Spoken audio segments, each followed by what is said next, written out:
For some reason, MojoPlays uploaded a video where they claim the PS5 has quote-unquote destroyed the Xbox Series X, even though we're barely 6 months into the current generation, so neither system could have truly destroyed the other. We could have another generation where the underdog starts to rise up towards the end like we saw with the Xbox 360 and PS3, but of course the PlayStation fanboy who was desperate for clicks at MojoPlays didn't have enough basic common sense to figure that out. So without further delay, I'll let the video play. Welcome to MojoPlays. Today, we're looking at why the PS5 destroyed the Xbox Series X. Does Microsoft actually know how to make a console anymore? I mean, they obviously do, otherwise the Xbox Series X as well as the Series S wouldn't have been the best-selling console in January of this year for the UK. The messy launch of the PlayStation 5 and Xbox Series X and S is set to continue into at least the summer of 2021. So why the fuck are you trying to claim that the PS5 has destroyed the Series X when both of them are having major supply issues? Normally people would compare which console has quote unquote destroyed the other one when that generation is over, but hey, as we are all aware on this channel, console fanboys lack enough brain cells to use basic common sense, with very few people actually able to get their hands on a console. If barely anyone has been able to get a hold of both the next-gen systems, then very clearly neither one could have destroyed the other in sales. This shit is why people usually compare console sales after the generation is over. But despite the fact that both Sony and Microsoft have sold their entire stock of machines, there's already a winner in the 9th generation console wars. At every step of the way, the PS5 has outsold, outshone, and outplayed the Series X. As I showed earlier, that was blatantly false. The Series X and S outsold the PS5 and Nintendo Switch in January of this year within the UK. It's pretty sad how little research this guy has done. All he needed to do was Google Xbox sales, and on the 4th result he would have seen that the Xbox Series X was the best-selling console in the UK for January. While the PS3 and Xbox 360 were more evenly matched, the PS3 was generally more powerful, but sales-wise they were on equal footing for a long time, and both had solid exclusives. Sony took the lead with the PS4, and that lead has been maintained ever since. Microsoft can't compete with Sony's reputation for having the best platform, and a huge part of that is console exclusives. Oh god, here comes the more exclusives argument. The PS5 at the moment only has Demon's Souls and Astros Playroom as its exclusives. Neither of those are system sellers for the majority of players, especially Astros Playroom. It's no secret that most Xbox exclusives aren't that good. Almost none of them are system sellers, and the Xbox One had an incredibly weak game library from the beginning. I thought we were talking about the PS5 and Xbox Series X and not the last generation consoles, but either way, no, the Xbox One's launch lineup was far superior to the PS4's. You've got to be extremely delusional to believe that Knack and Killzone Shadowfall actually sold anyone on the PS4. The only reason the PS4 sold well was because Microsoft did everything in their power to make the Xbox One as unattractive as possible. You know, like how the Xbox Kinect quite literally spied on people and had to be plugged into the Xbox One at all times and powered on at all times for you to even use the console at launch? No, it couldn't be that, it must have been Knack.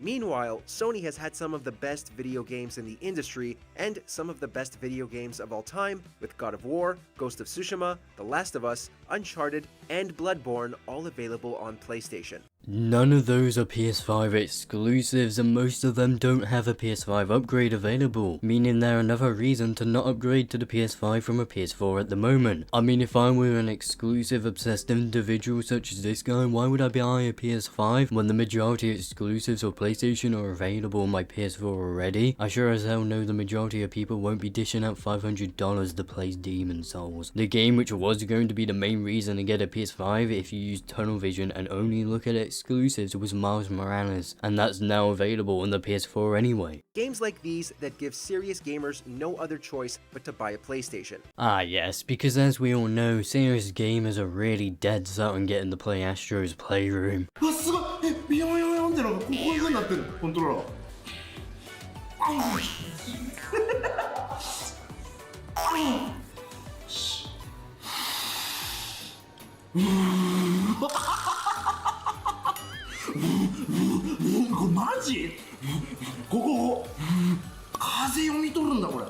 And for people who didn't get a PS4, Sony's PS Plus collection offers new PS5 players the best of the best. Many of its high-caliber games are there to download for PS Plus users. I do love how he's using Sony's shitty ripoff of Gamepass to prove how the PS5 has destroyed the Series X. But it's not just that Microsoft exclusives aren't great, Microsoft has plenty of enormous franchises with huge player bases under its belt, like Forza and Halo, after all. It's that none of these games are Xbox exclusives, they're also available on PC. Does this guy not realize that Xbox isn't a console anymore and it's a brand? You have to be incredibly blind to not realize how Microsoft is moving to a more service-orientated strategy. And Game Pass is the perfect example for this. Instead of Xbox being confined to a console, they're opening the brand up to new systems like Windows PCs and mobile phones via xCloud. It's ironic he's using this as an argument against Xbox when Sony is starting to do the same thing. Unlike the vast majority of Sony's games. Though Horizon Zero Dawn has appeared on PC, it's unclear whether this trend will continue for Sony.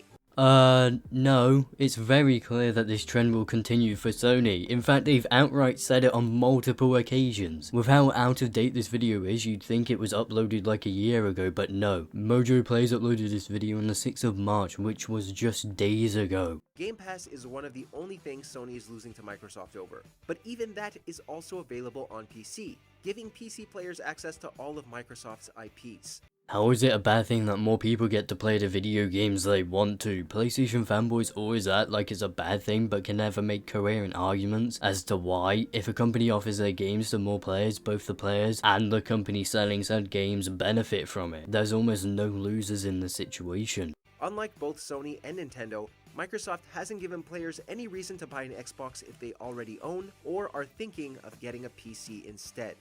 Because they don't need to. Xbox is now a brand and not just a console. Microsoft is a $1 trillion plus company. They don't need to lock in their players as much as Sony or Nintendo does, and by having their games on both PCs and Xboxes as well as mobile phones, they are able to have their customers wherever they want to, whilst making even more profit than they would by locking their exclusive titles to only the Xbox consoles. PCs have other benefits over Xboxes too, like the fact that with a decent rig you can also play thousands of acclaimed indie games that won't ever come to consoles. And while PCs become quickly outdated, practically every component is upgradable. Number 1, PCs don't get quickly outdated unless you completely cheap out on the components, and number 2, in the current state of the PC parts market, it's stupidly hard to match the Xbox Series X's price to performance with a PC, unless you decide to buy used parts, which I personally will never recommend people do, since it's likely that the used parts you buy from places like eBay have been crypto mined to death already. The Xbox Series consoles have so far failed in other departments as well. The Xbox Series X, despite being on paper a far more technically impressive console with a marginally faster CPU, almost 2 teraflops more GPU power, and a larger SSD, has consistently underperformed against the PS5. Why the hell does this guy mention the Xbox having a bigger SSD when talking about it underperforming? As if the bigger SSD would somehow improve the overall performance when it won't. If you haven't already been convinced that whoever made this video has no idea what they're talking about, then this should hopefully have convinced you. For whatever reason, developers haven't yet been able to eke out the same performance from the Xbox Series X that they've achieved on the PS5, even when running cross-platform games like Assassin's Creed Valhalla. And this is in spite of games like Valhalla alleging that they are optimized for Xbox Series X. One big reason why this could be is that Microsoft sent out dev kits for new Xboxes much later than Sony, meaning developers simply had less time to optimize for Xbox. Because of this, we could see the performance situation change over the 9th generation. I mean, good job on basically showing how this point of yours and the entire video was completely pointless as well as stupid. Over time, performance will improve for both consoles, since as he said, the more time developers have with certain hardware, the better the optimization will become. At the moment, if you're someone who cares about getting the absolute best performance possible, and a lot of people do, you'll need a PS5, not necessarily an Xbox. If you want the best performance, then you should get a PC, but if you want the best price to performance, then get an Xbox Series S. But perhaps the final killing blow for Microsoft has been the controller. The Xbox 360 controller is still widely regarded as one of the best controllers of all time, and Microsoft has definitely taken an if it ain't broke, don't fix it approach. This means that Xbox controllers have barely changed since the 360, while Sony has been innovating. I really don't get why journalists love DualSense so damn much, and it pretty much shows how little they play video games. It simply put an extremely pointless gimmick that is just yet another irritating thing most people will have to go into settings for every game to turn off. The Xbox Series controller doesn't match up to the new and exciting DualSense, which has been the biggest design shakeup for Sony in the entire history of PlayStation. Ah yes, because the PS1 controller to the PS2 controllers isn't the biggest design shift, and the PS4 to PS5 totally isn't a bigger design shift in PlayStation's history than adding more fucking vibrations to a controller. Baby, been waiting on me. How you doing? Woo!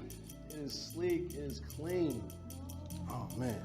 I don't think it's possible for this video to seem more like an advert for the PS5. It might as well have sponsored by Sony plastered across it at this point. And Microsoft is still producing expensive controllers that don't have rechargeable batteries. You've got to love how much false information is inside that video. The Xbox Series consoles might have some things going for them, like the cheapest entry point into next-gen gaming and access to Gamepass, but Microsoft still hasn't been able to make a machine that is truly competitive against Sony's flagship console. And that's why the PS5 destroyed the Xbox Series X. My god, they are really desperate for a PlayStation sponsorship. Now thankfully we have come to the end of that frankly awful video, but hopefully you have enjoyed my video. So with all of that said, please do not forget to do all the things YouTubers love to beg you to do, aka like, comment, as well as subscribe, so that I can see you all in my next video.